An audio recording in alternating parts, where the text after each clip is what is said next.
الحمد لله رب العالمين والعاقبة للمتقين ولا عدوان إلا على الظالمين وأشهد أن لا إله إلا الله وحده لا شريك له ولي الصالحين وأشهد أن محمدا عبده ورسوله وصفيه من خلقه وخليله سيد الأولين والآخرين اللهم صل عليه وعلى آله وصحبه ومن اتبعهم بإحسان إلى يوم الدين أما بعد.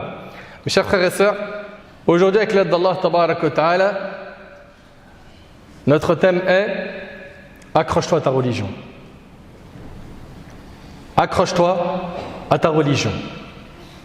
Nous vivons une époque pleine de troubles, pleine de fitan, où certains sont musulmans, bien attachés à la sunna, puis après une épreuve, ils basculent. Ils basculent dans le rang des insouciants, voire de ceux qui vont totalement abandonner la religion. Ayyadhan billah. Et ce que nous musulmans, on doit garder en tête, c'est que la chose la plus précieuse et la plus importante que l'on a dans notre vie, c'est notre religion. C'est notre capital. Tu as la religion, alhamdulillah, tu as tout. Même si financièrement, ça ne va pas. Même si dans ta vie de couple, ça ne va pas. Même si tu attends jusqu'à maintenant de te marier ou d'avoir un poste ou décrocher un diplôme ou tu as des problèmes dans le travail, on peut patienter face à toutes ces épreuves. Mais par contre, perdre le dîn, c'est te mettre en danger dans l'autre vie. Parce que vous le savez, on vous l'a dit plusieurs fois, on est dans cette vie pour préparer l'autre. Nous, en tant que musulmans, on sait qu'on n'est pas ici éternellement et que tôt ou tard, on va quitter la dunya. La chose la plus importante que tu as, c'est ta religion. Et Allah Tabarak wa Ta'ala, il dit Balillahu yamunnu alaykum an hadakum lil iman in kuntum sadiqin. C'est tout au contraire une faveur dont Allah vous a comblé en vous dirigeant vers la foi. C'est un cadeau d'Allah d'avoir la foi. Si toutefois vous êtes véridique. Sachez, mes chers frères et mes chères sœurs, que l'islam pour nous, c'est comme exactement ce que représente l'âme pour le corps. Un corps sans âme, il est mort. Nous, sans l'islam, on n'a plus de vie. On n'a plus de vie spirituelle. On coupe notre lien avec Allah Tabarak wa Ta'ala. Et ça, c'est la pire des choses. La pire des choses. Combien on voit de musulmans, de musulmanes qui viennent nous voir en nous disant « Je me sens mal ». Et quand tu creuses, tu vois qu'il s'est totalement détaché de la religion. Mais tu veux vivre comment ? Tu veux vivre la paix, la quiétude, la sérénité, le bonheur en étant loin d'Allah ? Allah Ta'ala, il a dit وَمَنْ أَعْرَضَ عَنْ ذِكْرِ فَإِنَّ لَهُ مَعِيشَةً ضَنْكَ. Celui qui se détourne de mon rappel, tu te détournes du Coran, tu te détournes de l'islam, Allah il dit, il mènera certes une vie pleine de gêne. Ta vie elle va être difficile loin d'Allah. Tu as besoin de cette spiritualité. Tu as besoin de recharger ton cœur avec les paroles d'Allah, avec l'adoration d'Allah, avec le fait de te rapprocher d'Allah jour après jour et de faire le nécessaire. Pourquoi ? Pour gagner la satisfaction d'Allah Azza wa Jal. Mes chers frères et sœurs, retenez une chose, c'est que l'islam, c'est notre capital. Et Allah Tabarak wa Ta'ala, il dit Inna ad-dina 'inda Allah al-Islam. Certes, la religion acceptée d'Allah, c'est l'islam. La religion acceptée d'Allah, c'est l'islam. Et le musulman, il doit faire le nécessaire. Pourquoi ? Pour améliorer sa relation avec Allah, améliorer son état spirituel.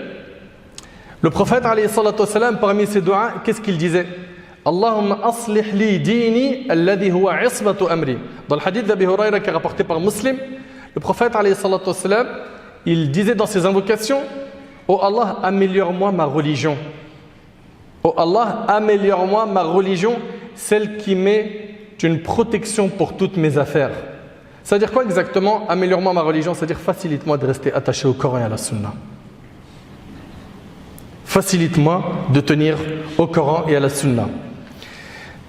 Et quand on dit le Coran et la Sunna, il faut savoir, Ahbab al-Kiram, qu'il y a deux piliers sans lesquels tes actions ne sont pas acceptées. Le premier pilier, c'est que tu sois sincère dans ton action. Quand tu fais une action, tu le fais pour Allah Tabarak wa Ta'ala. pas pour plaire aux gens, pas pour t'acheter une image. Et le deuxième pilier, c'est que ton action soit conforme à la sunna du prophète alayhi salatu wassalam. Donc tu vas suivre le Coran et la sunna avec sincérité, en étant à chaque fois conforme à la sunna du prophète alayhi salatu wassalam. À chaque fois que tu vas faire ou que tu vas délaisser quelque chose, fais le nécessaire. Pourquoi ? Pour que ce que tu vas faire ou délaisser, tu aies une trace dans la religion pour pouvoir justement faire cette chose. Ok ?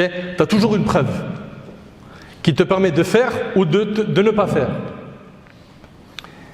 Et subhanallah, le prophète alayhi salatu wassalam, dans le hadith de Anas, qui est rapporté par Tirmidhi, méditez bien sur ce hadith s'il vous plaît. Le prophète sallallahu alayhi wa sallam disait fréquemment Ya muqallib al-qulub thabbit qalbi ala dinik. Ô toi qui fais tourner les cœurs, affermis mon cœur sur ta religion. Et on a énormément besoin de faire cette invocation, surtout à notre époque. Ya Allah, toi qui fais tourner les cœurs, affermis mon cœur sur ta religion, garde-moi sur ce chemin. Pense pas que parce qu'aujourd'hui tu es sur le din, ça y est, c'est garanti que tu le seras toute ta vie. Il est possible qu'un coup de vent, une épreuve te touche, que ce soit des ambiguïtés ou des péchés, et tu te retrouves à lâcher ce que tu as de plus cher. Et malheureusement, on en a vu, alhamdoulilah, ils sont minoritaires, mais on a vu des gens, peut-être certains parmi nous ont même connu des gens qui étaient bien dans la religion, ils étaient attachés à la sunna, puis ils ont renié l'islam. Personnellement, j'en connais. Ils étaient dans la religion. Et maintenant, ils le disent clairement avec leur bouche, je ne suis pas musulman. Inna lillahi wa inna ilayhi raji'un. D'après Anas ibn Malik, le prophète sallam disait fréquemment ô toi qui fais tourner les cœurs, affermis mon cœur sur ta religion. Anas, il dit au prophète sallam ô messager d'Allah, nous avons cru en toi et en ceux avec quoi tu es venu. As-tu peur pour nous? Le prophète sallam a dit oui, certes les cœurs sont entre deux doigts parmi les doigts d'Allah, il les fait tourner comme il veut. Le hadith il est rapporté par Tirmidhi. La plus grande catastrophe qui peut te toucher mon frère, ainsi que toi ma sœur, c'est que tu perds ta religion. D'ailleurs, le prophète il disait Wala taj'al musibatana fi dinina. Qu'Allah fasse que nos malheurs ne concernent pas notre religion. Imagine-toi, ça, c'était prononcé par le prophète Il avait peur que l'épreuve touche quoi? Le din. Et les épreuves sont de plusieurs types. Il y en a qui vont toucher l'argent, le corps, n'est-ce pas? La santé, le logement, la famille, et toutes ces épreuves-là, elles sont surmontables. Et puis si tu patientes et tu recherches la récompense auprès d'Allah, Allah te compensera par meilleur. Ok? Mais par contre, les épreuves les plus difficiles, c'est celles qui touchent la religion. Le juge Shuraih, rahimallah, il disait Inni la usabu bil musiba fa ahmadillah alayha arba' marrat. Il dit lorsque je suis touché par une épreuve, une catastrophe, je remercie Allah 4 fois, à 4 reprises. Ahmaduhu idha lam takun a'zam mimma hi. Je remercie Allah qu'il a fait en sorte que l'épreuve n'est pas plus grande que ce qui m'a touché. Ça c'est un. Wa ahmaduhu idha razaqani as-sabr alayha. Et je le remercie de m'avoir accordé la patience face à cette épreuve. Troisième remerciement, wa ahmaduhu idha waffaqani lil istirja' lima arju fihi min ath-thawab. Et je remercie Allah de m'avoir facilité à l'istirja'. Quand tu es touché par une épreuve, tu dis inna lillahi wa inna ilayhi raji'un. Ça c'est dua al-musiba. Il prononçait donc cette invocation pour gagner la récompense d'Allah. Wa ahmaduhu idha lam yaj'alha fi dini. Et je remercie Allah de ne pas avoir mis cette épreuve dans ma religion. Allahu Akbar. L'épreuve dans la religion, c'est difficile. Et quand on dit l'épreuve dans la religion, elle est de 2 types.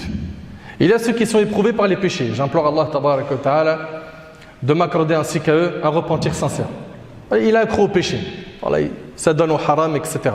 Ok? Et il y a un deuxième type d'épreuve concernant la religion, c'est le fait de tomber dans le kufr, dans le shirk, dans al-nifaq al-akbar, la grande hypocrisie. Ça, c'est très très très très dur. Ça, c'est très dur. Le croyant, quand il voit quelqu'un parmi ceux qui étaient dans la religion et qui s'est éloigné, okay, qui a été touché par une épreuve dans sa religion, que ce soit par les péchés ou par le fait d'avoir lâché de la religion, eh ben, il se doit de quoi? de remercier Allah de ne pas avoir été éprouvé comme cette personne. Le prophète, alayhi salatu wassalam, il nous a enseigné de dire quand on voit quelqu'un d'éprouvé, Alhamdulillah alladhi afani mimma ibtala hadha bihi wa faddalani alayhi wa ala kathirin mimman khalaqa tafdila. D'après Abu Hurayra radiyallahu anhu, le prophète alayhi salatu wassalam nous enseigne que lorsque l'on voit une personne éprouvée, on doit dire la louange est à Allah qui m'a préservé des épreuves dont il a affligé un tel et m'a préféré à lui et à beaucoup de ses créatures. En disant cela, le prophète dit Allah le préservera de cette épreuve quoi qu'il arrive, rapporté par Tirmidhi. Donc apprenez à dire ça. Apprenez à dire ces invocations.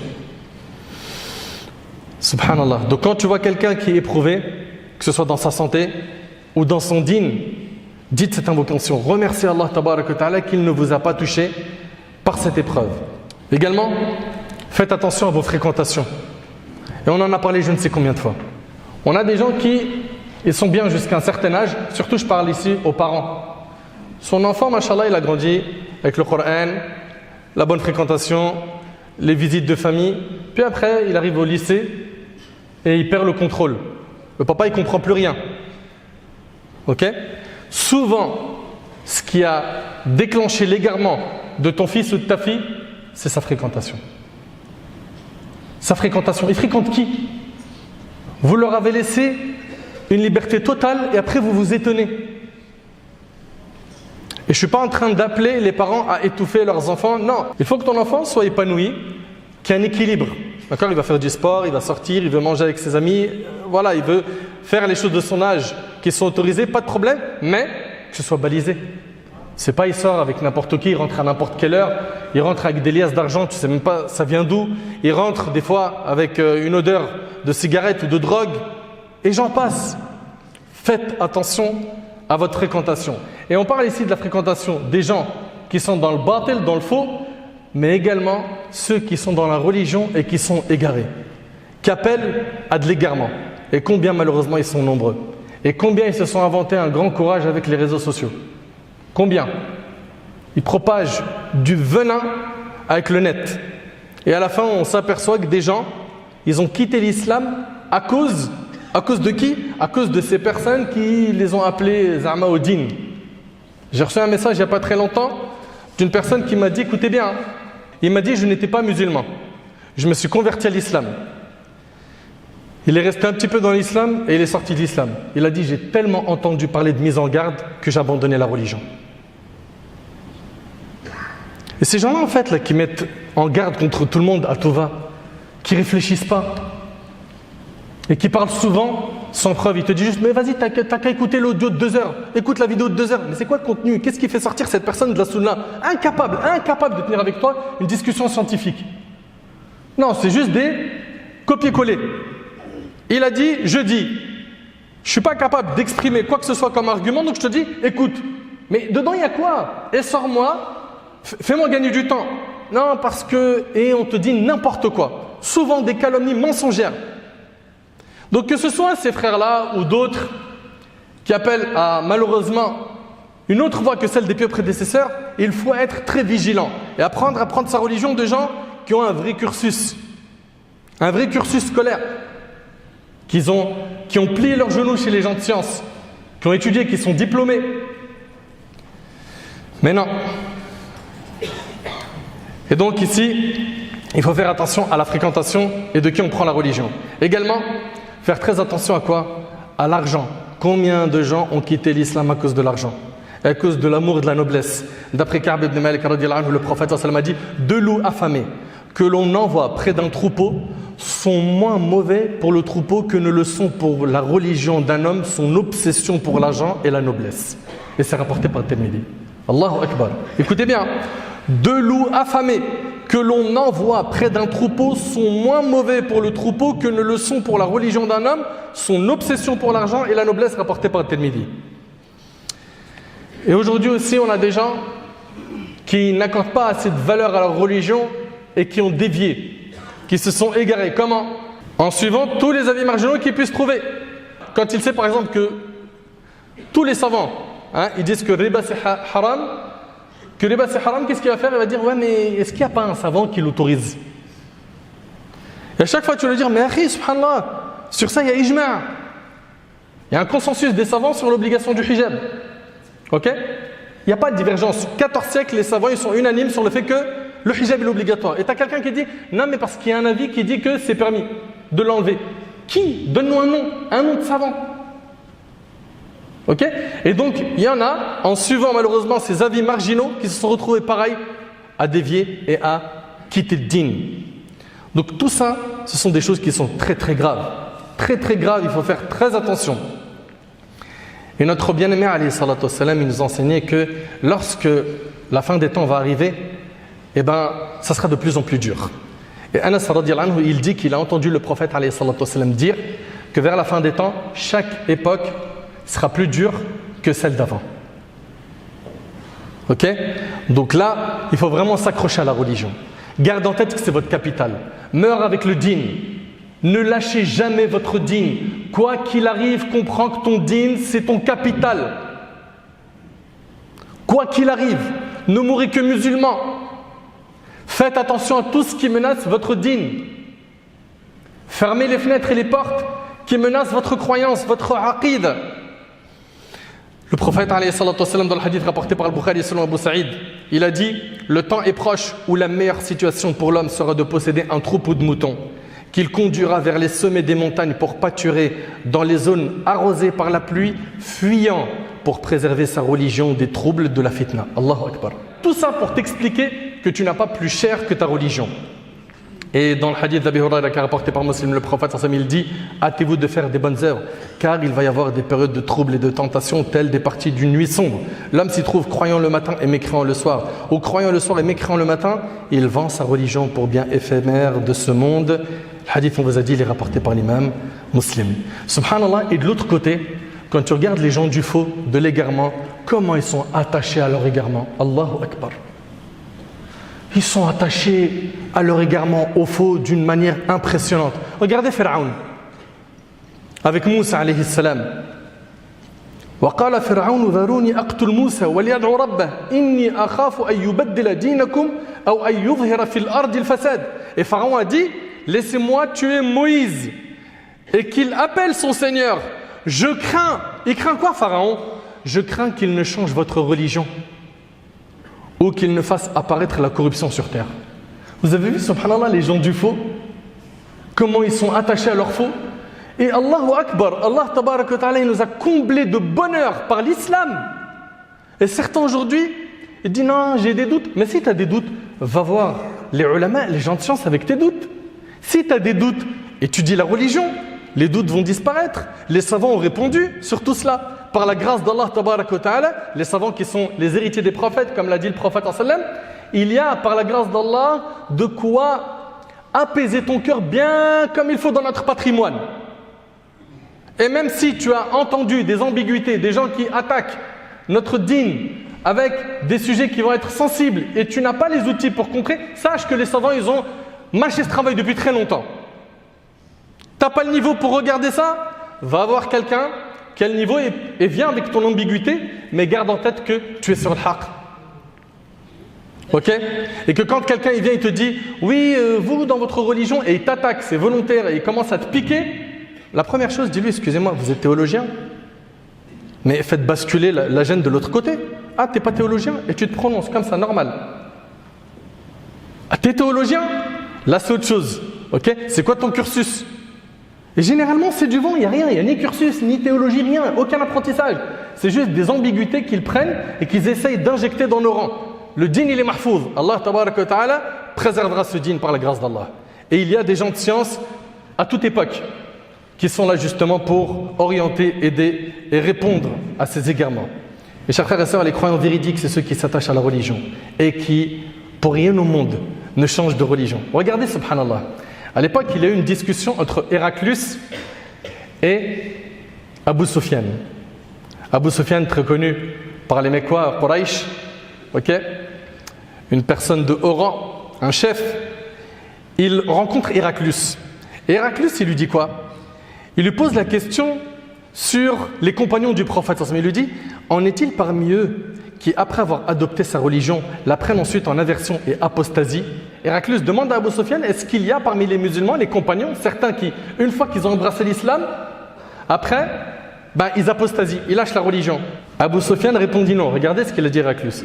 Héraclius lui a dit, et c'est bien ainsi qu'agit la foi quand sa grâce pénètre dans les cœurs.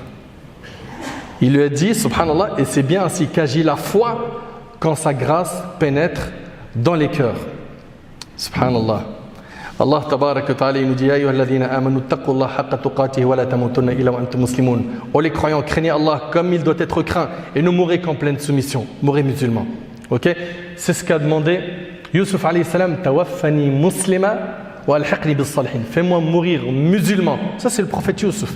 Et fais-moi rejoindre les vertueux. Wa la tamutunna illa wa antum muslimun. Ne mourrez qu'en pleine soumission. Mes chers frères, mes chères sœurs, toute personne qui connaît la valeur de cette religion doit faire le nécessaire. Pourquoi? Pour bien la mettre en pratique. Et si tu la mets bien en pratique, Allah il va te protéger. Il va protéger ton dîn. Il va protéger ta croyance. Tu ne seras pas bousculé, secoué par ces vagues qui amènent à l'égarement. Allah tabaraka wa ta'ala préserve le serviteur dès lors qu'il fait le nécessaire. Pourquoi? Pour appliquer les commandements de la religion. Regardez le prophète Yusuf alayhi salam. Allah tabaraka wa ta'ala dit Kadhalika linasrifa anhu as-su'a wal fahsha innahu min ibadina al-mukhlasin.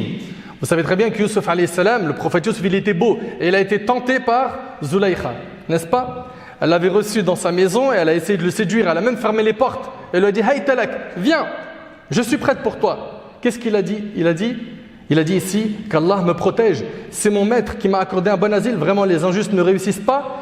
Et elle le désira et il l'aurait désiré. N'eût était-ce qu'il vit comme preuve évidente de son Seigneur. Et à la fin du verset, ainsi nous avons agi. Regardez Allah, il dit quoi? Ainsi nous avons agi pour écarter de lui le mal et la turpitude. Il était certes un de nos serviteurs élus. Pourquoi Yusuf alayhi salam, il a été préservé de tomber dans le haram?